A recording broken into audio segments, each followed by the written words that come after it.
Hello friends, welcome to my channel તમુઝ blog. આજે હું તમને રસોડાને લગતી અમુક એવી નવી ટ્રિક્સ બતાવીશ જેનાથી આપણું કામ ખૂબ સરળ થઈ જશે. તો સૌથી પહેલાં જો કોઈ પણ ગરમ વસ્તુ હોય અને ગરમ વસ્તુને આપણે નાની વસ્તુ હોય તો એને ઢાંકવા માટે આપણી પાસે નાના છીબા હોતા નથી. તો ઘણી વખત આપણી પાસે બહારથી જે વસ્તુ લાવતા હોય એના આવા પ્લાસ્ટિકના ઢાંકણા આપણી પાસે બચતા હોય છે. તો એનો પણ આપણે ખૂબ સારી રીતે ઉપયોગ કરી શકીએ. જો આવી રીતે આને બંધ કરીને ઢાંકી આમ મૂકી દીધા હોય તો વરાળ છે એ બહાર નીકળી શકશે નહીં અને વસ્તુ છે એ બગડવાની બીક રહેશે. એની જગ્યાએ આપણે આને ખૂબ સારી રીતે નવી ટ્રીકથી સારું એવું ઢાંકણ બનાવી શકીએ. જો આ જે વરાળ છે એ બહાર નીકળી શકતી નથી એટલે તરત જ ઉપર આવી રીતે પાણી છે એ જામી જાય છે. તો આનું ઢાંકણ બનાવવા માટેની ખૂબ સરળ અને આ જે ઢાંકણું છે એને પણ આપણે યુઝ કરી શકીએ એવી ટ્રીક હું તમને બતાવું છું. કોઈ સરિયો અથવા તો આવું પેચું હોય એને લઈ ગરમ કરીને કાણા પાડી દેવાના છે. જેટલા બને એટલા વધારે આપણે આના અંદર કાણા પાડવાના છે. આવી રીતે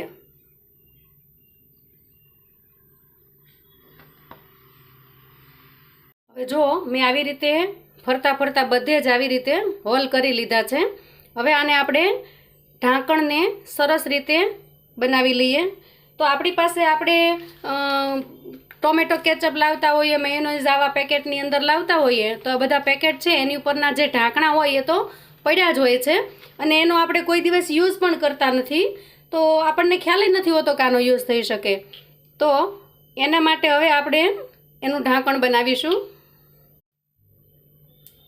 અહીંયા ફેવિક્વિક લીધી છે મેં.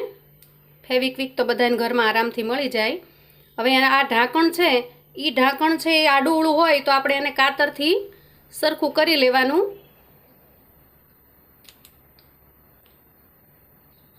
આ રીતે નીચેની જે સપાટી છે એ એકદમ ચોખ્ખી હોવી જોઈએ.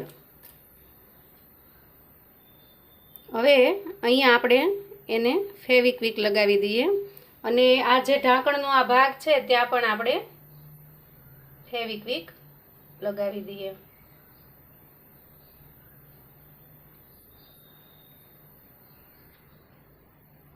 અને એના ઉપર મૂકી દઈએ આને બોરિયાને અહીંયા મૂકી દઈએ.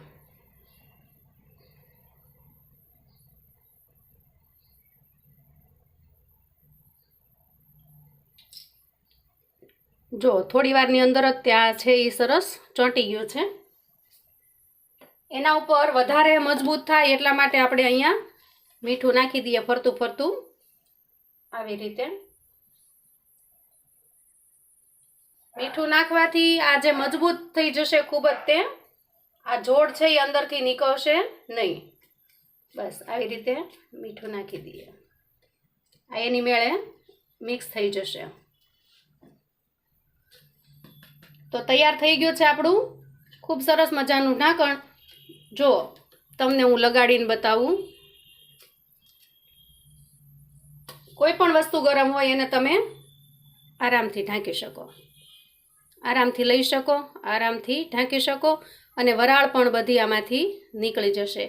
તો મિત્રો છે ને એકદમ કામનો નુસ્ખો. ચાલો હવે આપણે બીજી એક ટ્રીક પણ છે એ શીખીએ.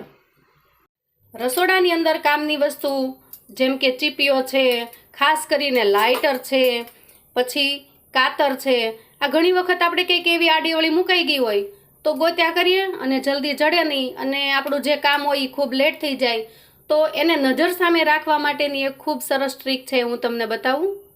તમારી રસોડાની દિવાલ છે ત્યાં આપણે આવા જે ઢાંકણ વધ્યા છે એવા ઢાંકણને આવી રીતે ફેવિક્વિક લગાડી દેવાની. પહેલાં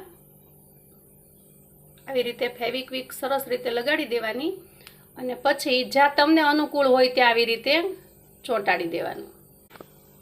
આવી રીતે લગાડી દેવાનું. એવી જ રીતે બીજું ઢાંકણ છે એને પણ આપણે આ રીતે લગાવી લઈએ એના ઉપર ફેવિક્વિકને અને એને પણ અહીંયા લગાવી દઈએ. તો મિત્રો આપણે આ જે ઢાંકણ છે એને આવી રીતે લગાડી લીધા છે. હવે આનો ઉપયોગ તમે જુઓ કેવો ખૂબ સરસ છે. જો આવી રીતે તમે કોઈ પણ વસ્તુને લગાડી શકો છો.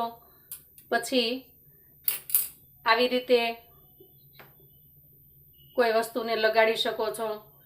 વળી માનો કે તમારી કાતર નથી જડતી તો તમે કાતરને આવી રીતે લગાડીને રાખો, તરત મળી જશે.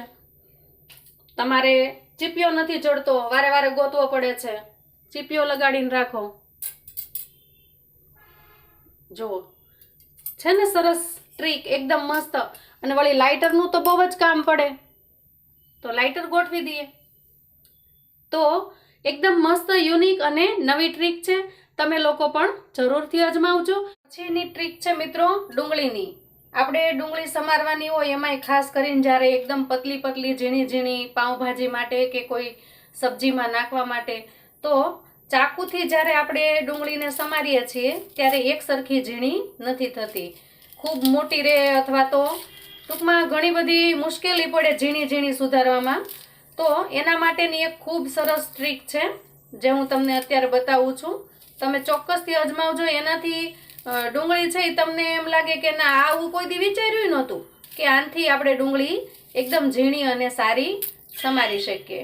તો તમે વિચાર્યું પણ નહીં હોય કે આ વસ્તુથી, આ સાધનથી ડુંગળીને આપણે એકદમ ઝીણી સમારી શકીએ. તો હું તમને બતાવું. આપણે છાલ ઉતારવા માટે આ છાલ ઉતારવાના મશીનનો ઉપયોગ કરીએ છીએ. જો એનાથી તમે એકદમ ઝીણી અને સરસ કોઈ પણ વસ્તુની અંદર ઉપયોગમાં લઈ શકાય એવી ડુંગળી તમે સમારી શકો છો. જો કેવી સરસ એકદમ ઝીણી ઝીણી થાય છે ને. જો આવી ઝીણી આપણે ચાકુથી સમારી શકીએ નહીં, અને આ એકદમ લચ્છા સરસ એકદમ ઝીણી ઝીણી ડુંગળી આનાથી સમારી શકાય છે. આપણે ક્યારેય પણ વિચાર્યું ન હોય કે આને તો માત્ર છાલ ઉતારવામાં જ ઉપયોગમાં લેતા હોઈએ. જો ખૂબ સરસ એકદમ ઝીણી ઝીણી આ ડુંગળી છે એને આપણે સમારી શકીએ છીએ.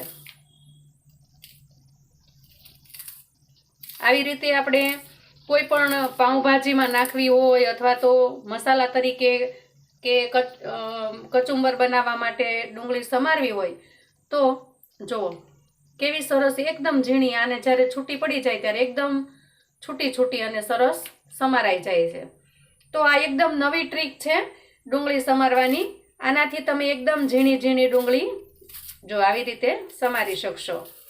અને સાથે સાથે ઘણી વખત એવું થાય કે આપણે ભજીયા બનાવવા છે અને બટેટાને સરસ પાતળી ચિપ્સ થતી નથી, કેમ કે ચાકુથી કરીએ તો એ તો જાડી જ પડે છે.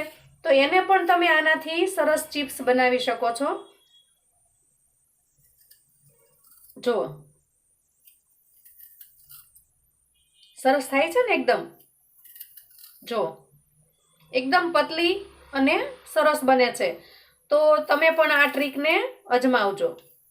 જો ખૂબ એકદમ સરસ પતલી અને પાતળી આ સ્લાઇસ બને છે. તો આ એક નવી ટ્રીક છે, તમે એને જરૂર અજમાવજો. પછી બીજી ટ્રીક છે ડુંગળી સમારવાની કે આપણે ઘણી વખત ચાકુ આડીવળી મુકાઈ ગઈ અને પછી જડતી નથી. ઘરમાં શેનાથી શાક સુધારવું? રાહ જોઈને તો બેસી ન રહેવાય. ઘણી વખત આવી મુશ્કેલીમાં ફસાઈ જઈએ. તો એની ટ્રીક છે કે તમારી પાસે કોઈ ગરણી હોય આવી, અથવા તો ચમચો હોય આવો, તો એનાથી પણ તમે ડુંગળી અથવા તો કોઈ પણ શાક સુધારી શકો છો જે થોડું સહેલાઈથી કાપી શકાતું હોય.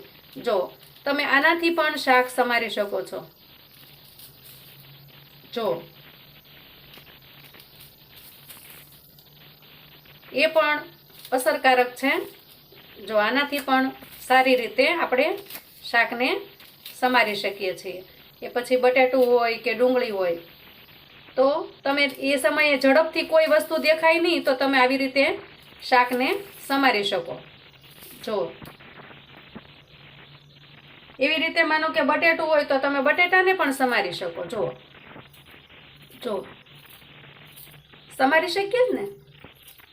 તો આ ટ્રીક છે એને તમે ફોલો કરજો જ્યારે તમને જરૂર પડે ત્યારે. તો મિત્રો આજે આપણે 3 નવી ટ્રીક શીખ્યા છીએ.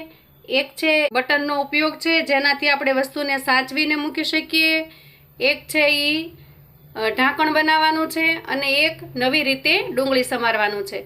તો મિત્રો તમને મારા વિડીયો જો ગમતા હોય, અવનવું જાણવા મળતું હોય તો ચેનલને સબસ્ક્રાઈબ કરો, વિડીયોને લાઈક અને શેર કરો. આવજો મિત્રો.